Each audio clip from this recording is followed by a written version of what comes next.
The employees compensation act 1923। Introduction की बात करें तो every employee need a secure job and want to get compensation for the expenses he has injured. यानी हर एक employ चाहेगा कि उसको एक सिक्योर जॉब मिले और जब भी कोई इंजरी हो जाए तो उसका कंपनसेशन, जो भी उसको इंजरी में जो एक्सपेंसेस हो उसको कंपनसेशन मिल जाए। After all, a company success depend on its employees, therefore the protection of employee and their safety is on top priority of a company. यानी एम्प्लॉयज़ की जो कंपनी की सक्सेस है वो एम्प्लॉयज़ पे डिपेंड करती है। तो जो कंपनी की टॉप प्रायोरिटी होती है वो होनी चाहिए एम्प्लॉयज़ की सेफ्टी। तो ये जो एक्ट है, this act is all about how much compensation is given, under what condition and who is entitled to claim compensation and lot more. तो जो ये एक्ट है मेनली एक्ट कंपनसेशन के बारे में बताएगा कि कंपनसेशन कितना दिया जाना है, किस कंडीशन में दिया जाना है और किसको मिलेगा। ये एक्ट कम इनटू फोर्स है आपका 1 जुलाई 1924 को। सेक्शन इसके अंदर टोटल है 36, पार्ट है इसके अंदर 4 और शेड्यूल भी 4 है। उसके बाद शेड्यूल में जो फर्स्ट शेड्यूल है आपका लिस्ट ऑफ इंजरी बताता है, जिसमें आपका टोटल डिसेबलमेंट है या पार्शियल डिसेबलमेंट है, ये आपकी परमानेंट भी हो सकती है या टेम्परेरी भी हो सकती है। उसके बाद second schedule list of employees, definition of employees में जो आपके आएंगे उन सब की लिस्ट है यहाँ पे। लिस्ट ऑफ ऑक्यूपेशनल डिजीज़ आपका थर्ड शेड्यूल है और फोर्थ शेड्यूल में आपका यहाँ पे amount of compensation calculated factor lump sum in case of permanent disablement और डेथ। एप्लीकेबिलिटी की बात करें तो ये ऑल ओवर द इंडिया में है और इसके अलावा इसका स्कोप हम आगे इसको डिस्कस करेंगे। द एम्प्लॉय कंपनसेशन एक्ट 1923 जो है was made to give money to worker who has injured और डाई वाइल डूइंग वर्क। यानी मेनली जो इस एक्ट को लाने का मेन पर्पस था वो वर्कर्स को मनी प्रोवाइड करवाना था, जो मनी मतलब एज ए कंपनसेशन उनको एक मनी प्रोवाइड करना, जो कि या तो इंजर्ड हो चुके हैं या जो डाई हो चुके हैं अपने वर्क डूइंग वर्क के दौरान। This act help worker to their family और their families if they suffer due to an accident during employment. Earlier it is a workers compensation act but after 2009 amendment it is called employees compensation act 1923।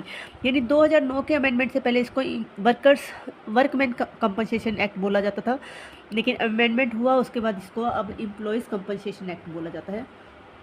Main M की बात करें तो main aim of this act is to provide quick and fair compensation to workers who are injured, disabled or die while doing their job.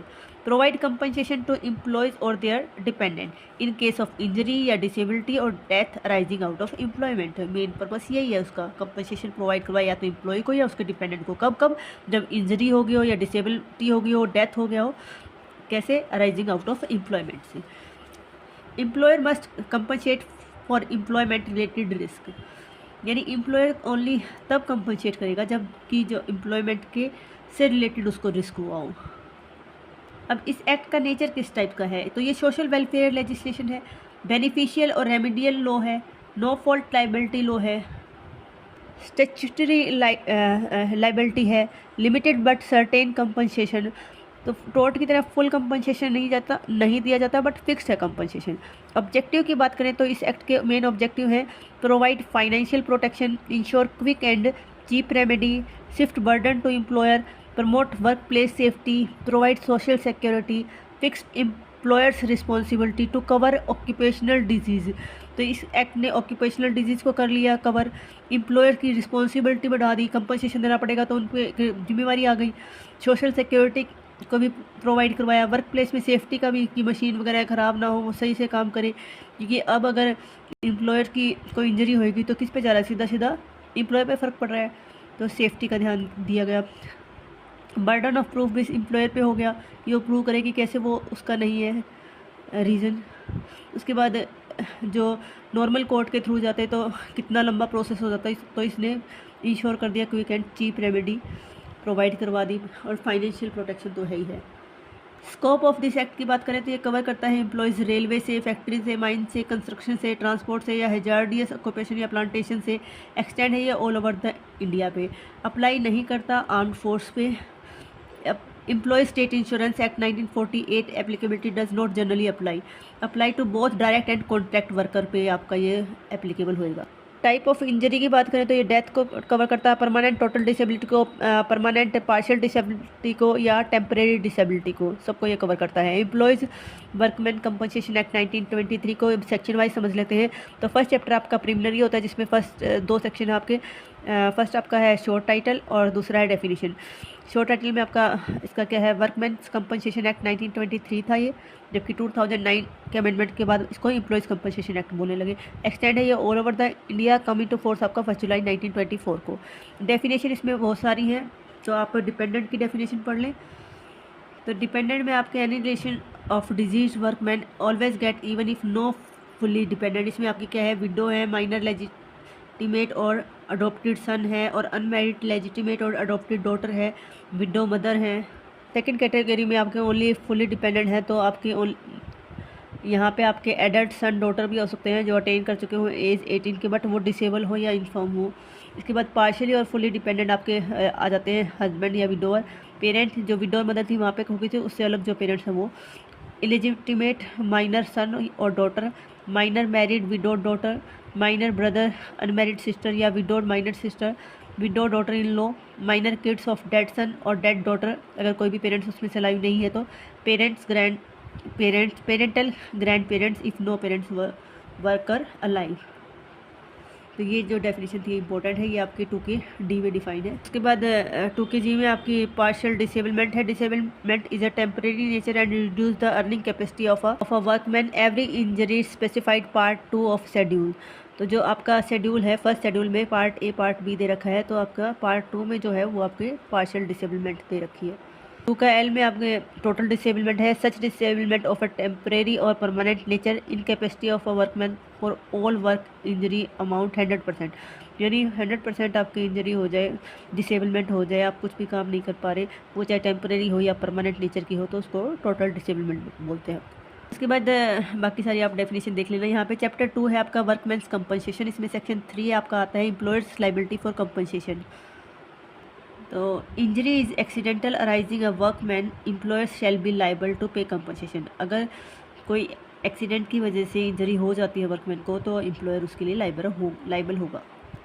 If 3 condition are met, employer has to pay. Personal injury हो, accident के through हो, arising out of and in the course of employment हो। अब कोई रानी है, वो factory में work कर रही थी, करते करते उसका हैंड लूज हो कर लिया उसने मशीन के अंदर, तो वाइल वर्किंग सी गेट कंपनसेशन, तो ऐसी कंडीशन में उसको कंपनसेशन मिलेगा। Employer shall not be liable, कब लाइबल नहीं होगा, injury does not result in disablement greater than 3 day. अगर 3 दिन से ज़्यादा है तो वो होएगा, 3 दिन से कम है उसकी इंजरी डिसेबलमेंट, तो वो लाइबल नहीं होगा। Injury cause due to worker being drunk और अंडर ड्रग्स में या ड्रंक होकर उसने कुछ काम किया, इसी वजह से उसको इंजरी हुई है, तो वो लाइबल नहीं होगा। Injury due to wilful disobedience और मिसकंडक्ट, जानबूझ के कुछ ऐसा मिसकंडक्ट किया है, उसकी वजह से इंजरी हुई है, तो भी वो एम्प्लॉयर लाइबल नहीं होगा। एम्प्लॉयर ऑलवेज लाइबल, कब किस कंडीशन में वो हमेशा लाइबल होगा ही होगा, तो डेथ होगी हो या परमानेंट टोटल डिसेबलमेंट होगी हो, या even if worker has negligence, चाहे वर्कर की नेग्लिजेंस थी, बट इस 2 टाइप में, इन 2 कंडीशन में वो एम्प्लॉयर हमेशा लाइबल होगा, एक तो डेथ के केस में, एक परमानेंट टोटल डिसेबलमेंट के केस में। उसके बाद सेक्शन 4 है amount of compensation based on factor, type of injury हो, डेथ है, परमानेंट डिसेबलमेंट है या पार्शियल डिसेबलमेंट है। उसके बाद एज ऑफ वर्कमैन देखी जाएगी, उसके बाद मंथली वेजेस देखी जाएंगी।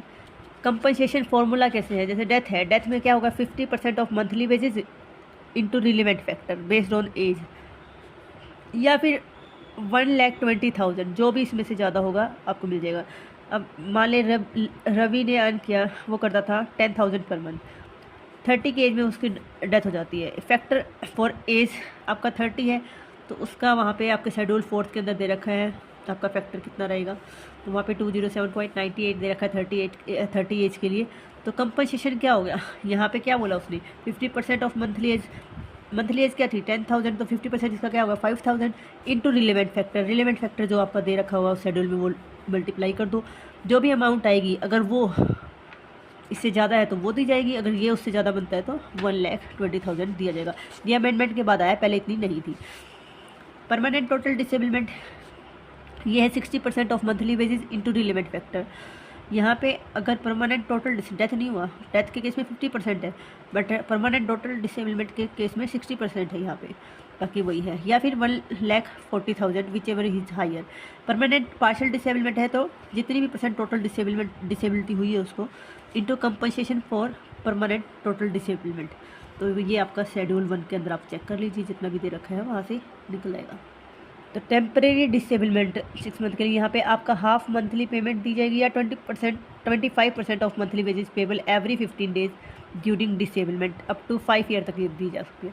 सेक्शन 5 आपका बताता है method of calculating wages, calculate कैसे करोगे वेजेस को। तो workman has continuous period not less than 12 month, the compensation arise less than 1 month, the monthly wage workman average 1 year. Section 6 बताता है review any half monthly payment payable under this act. A half monthly payment may on review accident is found to have result is permanent disablement he has received by way of half monthly payment. Section 7 बताता है communication of half monthly payment, received half monthly payment not less than 6 month and the payment of a lump sum of which amount agreed to party. जो भी amount party ready हो जाए उसके लिए वो दे दिया जाएगा, तो लंप सम दे देगा या फिर 6 मंथ के लिए, फिर हाफ मंथली आपका दीजिएगा 6 मंथ के लिए। देन आपका सेक्शन 8 है distribution of compensation. In case of death compensation is deposited with the commissioner, compensation distribute to dependent for minor or disabled workman compensation is also deposited with commissioner। तो commissioner के बाद deposit किया जाएगा और commissioner इसको distribute किया जाएगा जो भी उसके ऊपर डिपेंडेंट थे उनको। Compensation not be assigned attached और चार्ज सेक्शन 9 बताता है। तो नो लमसम और half monthly payment payable under this act any person other than workman not be assigned attached. तो किसी को भी असाइन या अटैच नहीं की जा सकती है। उसके बाद नोटिस एंड क्लेम सेक्शन 10 में बताता है workman must give notice of accident to employer as soon as possible. तो वर्कमैन को क्या करना पड़ेगा, नोटिस देना पड़ेगा एम्प्लॉयर को जितना जल्दी पॉसिबल हो। Claim must be made within 2 year from the date of accident और डेथ। क्लेम के लिए वो 2 साल के अंदर अंदर अप्लाई कर सकता है, ऐसा नहीं 25 साल के बाद आ जाए कि हाँ मेरे को वहाँ पे उस टाइम पे इंजरी हुई थी मुझे। तो देन आपका मेडिकल एग्जामिनेशन है सेक्शन 11 के अंदर workman must under go free medical examination by employers doctor. Employer के डॉक्टर से फ्री मेडिकल एग्जामिनेशन होगा। अगर रिफ्यूज़ करता है ऐसी कंडीशन में सस्पेंशन ऑफ कंपनसेशन हो सकती है, कंपनसेशन ना मिले। तो यहाँ पे राइट है एम्प्लॉयर का कि वो फ्री मेडिकल एग्जामिनेशन उसका मेडिकल एग्जामिनेशन करवाए, वो इंजरी बताइए वो है नहीं है, वो एम्प्लॉयर अपने डॉक्टर से उसको करवाए वेरीफाई। सेक्शन 12 बताता है contracting. Workman contract with any other person the principle of business या प्रिंसिपल एम्प्लॉयर लाइबल होगा टू पे एनी कंपनसेशन। मान लो किसी ने कोई कंपनी ने कोई कॉन्ट्रैक्टर हायर किया किसी वॉल को बिल्ड करने के लिए, और रवि एक लेबर है जो उस कंपनी के अंडर काम करते हुए उस कॉन्ट्रैक्ट के नीचे काम कर रही है और इंजरी हो जाती है, तो कॉन्ट्रैक्टर लाइबल नहीं होगा। जो प्रिंसिपल एम्प्लॉयर है जो कंपनी है वो लाइबल होगी उसे वर्कर को पे करने के लिए कंपनसेशन। अब सेक्शन 13 बताता है remedies of employer against stranger. A workman has recovered compensation in respect of any injury covered under creating a legal liability of some other person.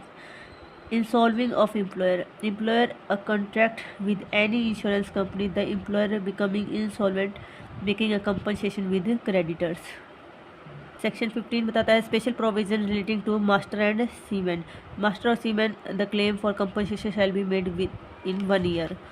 उसके बाद है 15 special provision relating to captain and other member of crew. The death of captain और other member of crew the claim for compensation within 1 year after news of death. तो इन दोनों case में 1 year के अंदर आपको करना पड़ेगा। सेक्शन 16 बताता है returns as to compensation. Section 17 बताता है contracting out. Any agreement by which a workman give up his right to compensation is null and void. तो कोई भी कॉन्ट्रैक्ट ऐसा करे वर्कमैन कि भाई मैं नहीं लेना चाहता कंपनसेशन को, तो ऐसा सब कॉन्ट्रैक्ट आपके क्या होंगे, वॉइड होंगे। If a worker sign any agreement saying I won't take compensation that agreement has no value in law. Section 18 बताता है पेनल्टी के बारे में। फाइन में extend ₹5,000 and complain within 6 month आपको देनी पड़ेगी due to the knowledge of commissioner की। इसके बाद चैप्टर 3 है आपका कमिश्नर्स। यहाँ पे सेक्शन 19 बताता है reference of commissioner. Any question arise amount of compensation default of agreement be settled by commissioner, तो कमिश्नर के आगे रखा जाएगा कोई भी आपका डिफ़ॉल्ट है या कोई भी क्वेश्चन है कंपनसेशन से रिलेटेड। सेक्शन 20 बताता है appointment of commissioner. State government में भी notification appoint commissioner for workman compensation, तो जो स्टेट गवर्नमेंट अपॉइंट करती है विद नोटिफिकेशन कमिश्नर को वर्कमैन कंपनसेशन के लिए। Venue of proceeding and transfer, तो ये सब रूल कमिश्नर बनाता है यहाँ पे। उसके बाद सेक्शन 22 बताता है form of application. An accident occur liability to pay compensation made before commissioner any illiterate workman furnished and direction to give commissioner. उसके बाद power and procedure of commissioner. Section 23 बताता है the commissioner shall have all the power of civil court take evidence and oath, तो civil court की लगभग सभी power होती है, एविडेंस मंगवाना, ओथ मंगवाना, एग्जामिन करना। सेक्शन 24 बताता है अपीयरेंस ऑफ पार्टीज है। Appearance application made by any person before a commissioner, तो अपीयर होना पड़ेगा, ये सेक्शन 24 बताता है। सेक्शन 25 बताता है method of recovering evidence. The commissioner shell make the evidence of every witness. Method of recording evidence. उसके बाद सेक्शन 26 बताता है कोस्ट के बारे में। All cost incidental to any proceeding before a commissioner. उसके बाद सेक्शन 27 बताता है power to submit cases. A commissioner may he think fit submit any question of law for the decision of the high court. Then आपका section 28 आता है registration of agreement. The amount of lump sum payable of compensation has been settled by agreement of a half monthly payment any compensation has been settled to the commissioner. ऐसे सभी settlement commissioner के द्वारा एक agreement लिख के registration के द्वारा किए जाएंगे। Effect of failure of register agreement. Agreement of registration not send to the commissioner the employer shall be liable to pay the full amount of compensation. तो ऐसा कोई भी फेलियर होएगा ऐसे एग्रीमेंट का तो एम्प्लॉयर लाइबल होगा।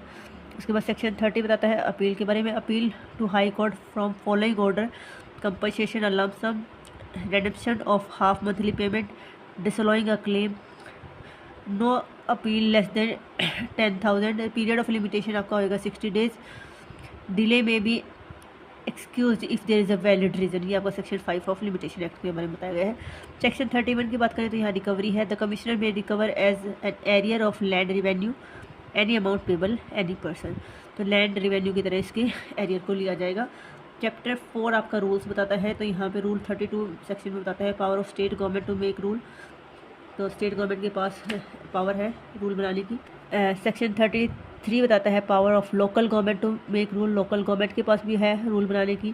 सेक्शन 34 बताता है पब्लिकेशन ऑफ रूल, रूल जो भी बनाए जाएंगे उसको पब्लिश किया जाएगा ऑफिशियल गजट के अंदर। सेक्शन 35 बताता है rule to give effect of to arrangement with other countries for the transfer of money paid as compensation. Central government में by notification in the official gazette make rule transfer of any foreign country of money, यानी foreign countries में transfer money को लेके जो भी rule होएगी वो central government बनाएगी और वो by notification in official gazette बनाई जाएगी। सेक्शन 36 आपका rule made by central government to be laid before parliament, जो भी रूल बनाए जाएंगे उसको as soon as possible parliament के आगे रखना होगा, ठीक है। उसके बाद रिवीजन की बात करें तो सेक्शन 3 आपको बताया था employers liability for injury during employment. Section 4 बताता है कंपनसेशन अमाउंट कैसे होगी जो कि बेस्ड होगी वेजेज एंड इंजरी के ऊपर। सेक्शन 10 बताता है आपका नोटिस और क्लेम, नोटिस आपका दिया जाएगा क्लेम को 2 ईयर्स के अंदर आपको वो नोटिस क्लेम के लिए करना पड़ेगा।